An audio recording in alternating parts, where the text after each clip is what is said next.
You know I'm a public school boy, don't you? I Sorry, do now. private school boy. Private, public. I don't know how we fucking describe it in this fucking country.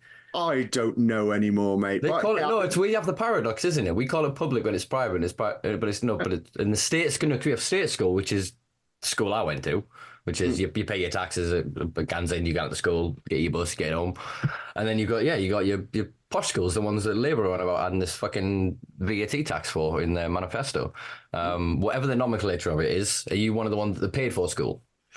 yeah. Well, I was lucky. Apparently, I got an academic bursary to go into a place called Gordon's where I learned the bagpipes. Even though, I'm glad to know in these institutions that you guys are learning things that are so crucial to integral to the running of the country, like bagpipes. bagpipes. Yeah, come on.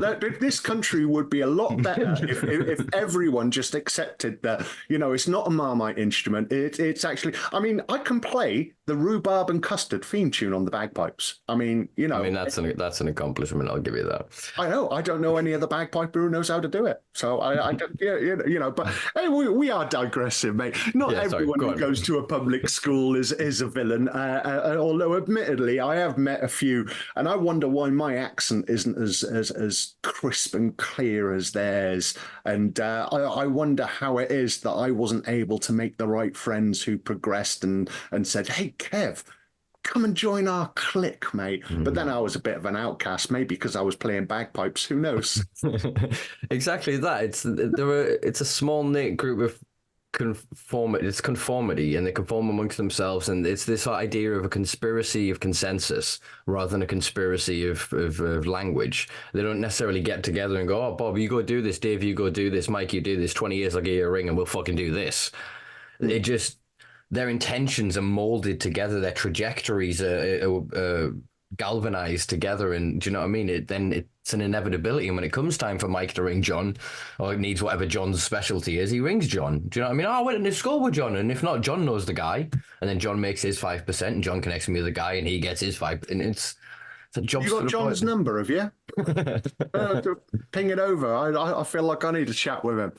But I think, listen, I think that's forged quite early. I think that's, in my opinion, what those schools are for. They're not, they used to call them finishing schools, and you do like your 11 plus or whatever it was back in the day when you had like O levels before GCSEs, and now they're on a numbers. I think it is. I think you get a grade of 1 to 8 or something.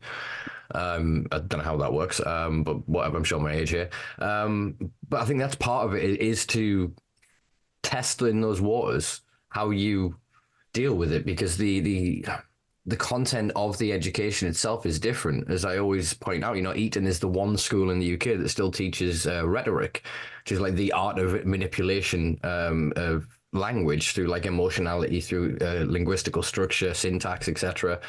And you can hear it. Everyone goes, "Oh, he sounds like a politician." It's like, yeah, they went and learned the thing. And everyone that didn't get lucky enough to go and learn that thing emulates that thing because they want people to think they were of that thing. And so it's just, we gravitate towards each other. That's why I've ended up down in the gutter with me. Oh, No offense. oh okay. It's our intention, though. Our intention is that you may be a bit more capitalistically inclined than myself, but the idea of freedom and truth that we both hold dear to our hearts, I think, if we, like I said, if we put in the different environments, we would naturally gravitate towards our own, as it were. And I think they just do the same. I don't know. It's one of those integral issues that is structural to classism that we've been trying to conceptually figure out for a good few centuries now. I'm not going to suddenly figure out on this fucking podcast, but it's just, yeah, that's why I guess I have this frustration towards private institutions like that, because it's like, wait, how come you can vote when you're in power to degrade the education of these people while getting a better education for yourselves to ensure that you'll never give those the education to overthrow you? Well, no, I think you're right, mate.